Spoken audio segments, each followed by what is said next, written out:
Alright, y'all. So you probably won't be able to see me too good right now, being nighttime, but just left the woods over here. Today is Saturday.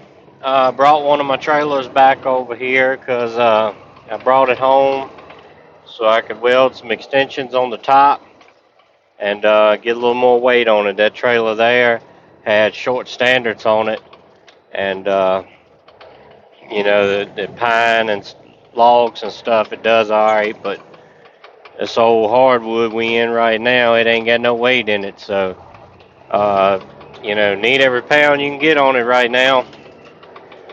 Things are real tight here in the woods, and it's not going to get any better for, I don't know, at least a couple months or so. We'll see how it goes, but it's I've seen some rough times, and this is probably rougher than anything I've seen since I've been in the woods here for 13 years. We having a heck of a time getting rid of this hardwood pulpwood. Uh, last week the mill went back to buying. They only bought for 3 days, and you had to sit in there, 2 hours or more every load to get unloaded. This week they're going to be open. They're going to be on tight quotas. And we don't know how many we're going to get. We're going to have to see how it goes there, and it's not good times. It's it really got you.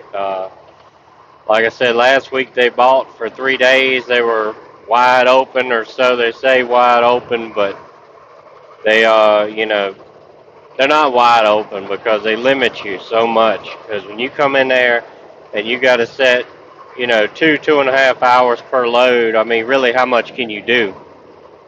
And if they were like the pine mill, open 24/7, that's no big deal. I'll, run them all night long, but, they only open 7 to 5, and they don't open 1 minute before 7, and they don't buy 1 minute past 5.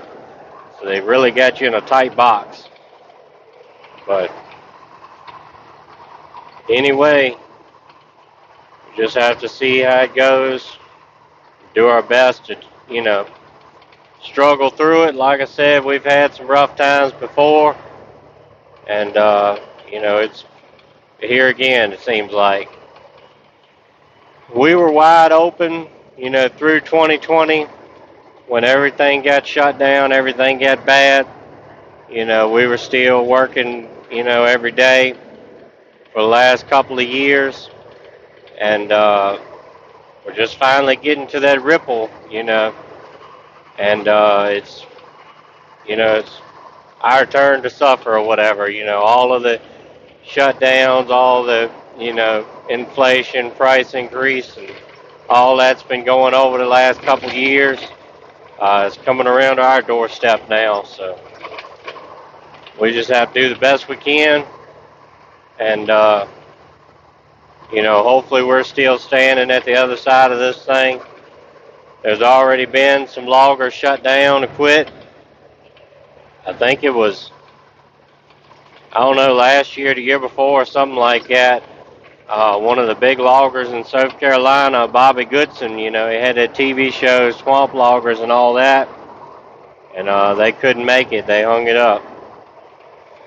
We've got a lot of bigger crews around here that are downsizing now. Ones that's got 4 or 5 crews, something like that. They're cutting back to, 2 crews, 1 crew, stuff like that. We're a small crew, just 1 crew, family owned. And, my dad, that's all he's ever done since he was 16. So they've been in it like 40 years. And like I said, I've been here for like 13 now, and it's all I've ever done, all I know. And, right here now, since last June when I bought this truck here, I've been doing all I can do you know, to make everything work, to produce more loads, to keep everything running. Like I said, I bought this truck, and personally, I bought 3 trailers myself right now, and you know, whatever bit I've been making with the truck here has basically went right back into it to build the business up. I've had to put some repair costs back into the truck. Had to put tires on it, and that ain't cheap. I had to put a water pump on it, and that won't cheap. Like I said,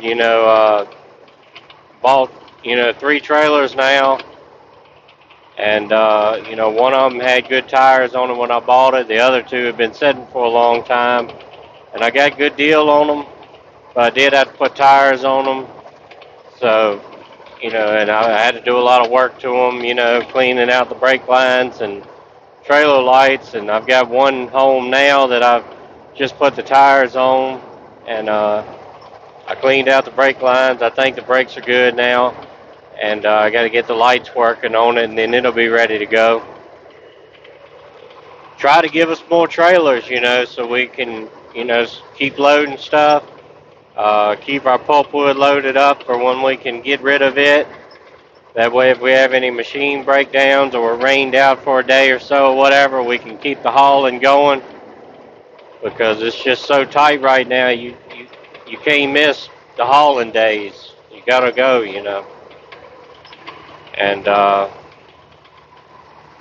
like I said, it's just kind of tough. It's a stressful time right now. Like I said, it's a family business. It's all our family's ever known. And through all the ups and downs, so far we're still standing, and hopefully we can still make it through this thing. And it's going to be real tight and real lean for a while, and hopefully, if we can weather through when it opens back up, then hopefully we can come out better on the other side. But,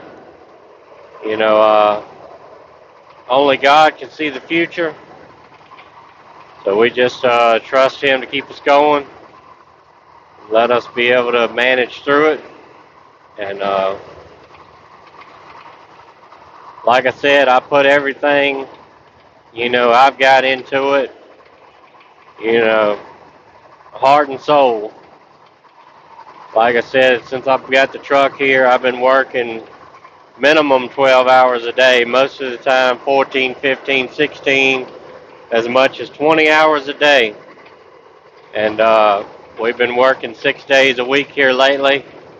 Even when we can't haul on Saturday, we've been going in and cutting ahead, pulling ahead, limbing it up. That's one of the downsides to the hardwood, is a lot of it's got to be limbed up with a chainsaw versus, using the delimber and stuff like that in pine. But it is what it is. We definitely don't like cutting hardwood, but sometimes that's just what we got to do. And we're trying to hold on and finish this track here. When we finish this, we're going to move over to the guy that the land joins it. And it's more of a variety over there. It's more pine over there in that track than it is on this one. So, hopefully bouncing back and forth between the pine and the hardwood, we can be able to do it, cut a little bit of both, and be able to make, good full weeks. But, we'll see how it goes, cross that bridge when we get there. And probably should have said it in the beginning of the video. I don't know how many people watch this far in. But I appreciate everybody's support, watching the channel, all the thumbs up, the comments, all that stuff gets more channel traffic. And I really appreciate everybody subscribing. We're up to 200. I would like to at least get to 1,000. Get to 1,000 subscribers and 4,000 watch hours, then I can get this channel monetized here. And, it won't be a lot of money, but every little bit will help. Hopefully y'all enjoy the videos. Hopefully I can, make something that's entertaining and educational. I try to teach as many people as I can about logging and, you know, the benefits it is to it and the whole industry. And, you know, forestry is a renewable resource. Uh, you know, just about everything we cut, even the big clear cuts like this one, is getting planted back. A lot of what was cut before we got here, it was another crew cut it last year or something like that, cut half of it or so.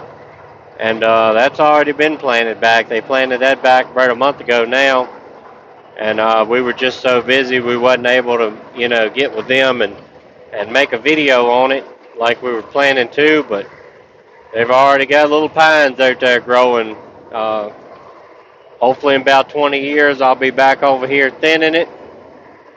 And like I said, I really enjoy doing the thinning aspect of it because it's, you know, it's renewable. It's, you know, getting in there and making the way for better trees, for a more healthy forest, trying to take out as much of the damaged and diseased trees that we can, to give more room, less competition for the crop trees to stay and to grow and to prosper and to grow better logs here down the road. If you look back on the channel, if this is the first video you're seeing, I did make some videos on the thinning that we did before we came over here, and hopefully that'll be enjoyable to you and maybe you'll learn something. But anyway, that's about all I got on this one. Appreciate all the support.